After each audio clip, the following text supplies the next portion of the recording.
बिस्मिल्लाहिर्रहमानिर्रहीम।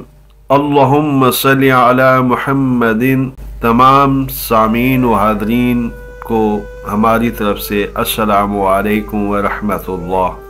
Lines of life में आप सबको हम खुश आमदीद कहते हैं। अल्लाह तबारक व ताला आपके लिए हर लम्हा खुश आइंद बनाए। अल्लाह ताला आप सबको, हम सबको हर मैदान में, हर आन में खुशियों, मुसरतों और कामयाबियों से हम किनार फरमाए, आमीन। एक अजीम शान वाक़े के साथ आपकी खिदमत में हाजिर हैं। अंदलस के मुस्लिम हुक्मरानों में सुल्तान अब्दुर्रहमान बिन सालिस मशहूर हैं। वो 300 हिजरी में तख्त सल्तनत पर बैठे और 450 हिजरी में 72 साल की उम्र में वफात पा गए। उनकी एक चहेती बांदी थी और उसका नाम अज़्ज़हरा था। सुल्तान ने अपनी इस बांदी यानी कि नौकरानी के नाम पर कुर्तुबा के किनारे एक महल तामीर किया, उसका नाम अज़्ज़हरा रखा। और बाज़ रिवायतों में ये आता है कि ये उनकी बीवी थी। बहरहाल 4 मील लंबा और 3 मील चौड़ा ये महल इतना बड़ा था कि लोग इस कसर को कसर ज़हरा के बजाय मदीनतु ज़हरा कहने लगे। इस महल की तामीर 325 हिजरी में शुरू हुई और 25 साल में 350 हिजरी में मुकम्मल हुई।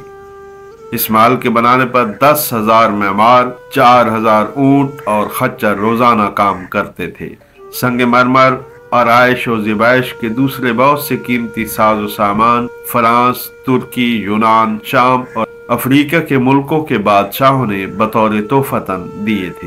उसकी छतों में सोने चांदी का काम इस कसरत से किया गया था कि देखने वालों की आंखें चंधे आ जाती थी।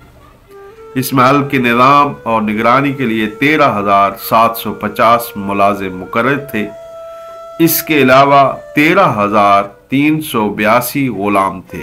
हरमसरा यानी जनाना हिस्से के अंदर 6,000 औरतें खिदमत गुजारी के लिए हाजिर रहा करती थी। सारा कसर बागात और फुआरों से गुलजार बना रहा करता था। यूरोप और दीगर ममालिक से सियाह बकसरत इस महल को देखने के लिए आते, मगर इस अजीम शान महल का अंजाम क्या हुआ? 25 साल में 1 खरब रुपया से भी ज्यादा में बनने वाले महल सिर्फ 1 सदी के अंदर खत्म हो गया। अंदलस के मुस्लिम हुक्मरानों के बाहमी इख्तिलाफात और खाना जंगियों की वजह से कुर्तुबा का अज़्ज़हरा खंडर बना दिया गया। ईसाइयों ने एक तवील अरसे की साजिशों और कोशिशों से आखिरकार इन बिखरे हुए मुसलमानों पर काबू पा लिया और उनको शिकस्त देकर उनका नाम और निशान तक मिटा दिया। इसके बाद इस पर जमाना की गर्द पड़ती रही। मौजूदा जमाने में इस महल की जगह टूटी फूटी दीवारें और बगैर किवाड़ों की चौखटें मुसलमानों की नाइतिफाकी और बर्बादी का रोना रो रही है।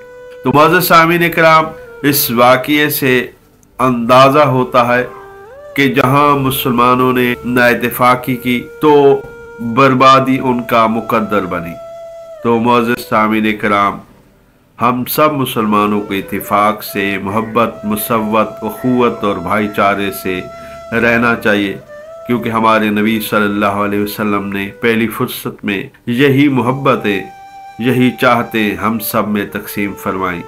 तो अल्लाह ताला अपने नबी सल्लल्लाहु अलैहि वसल्लम के तवस्सुल से हम सब उम्मत रसूल सल्लल्लाहु अलैहि वसल्लम पर अपने रहम व करम के बादलों का साया रखे, आमीन।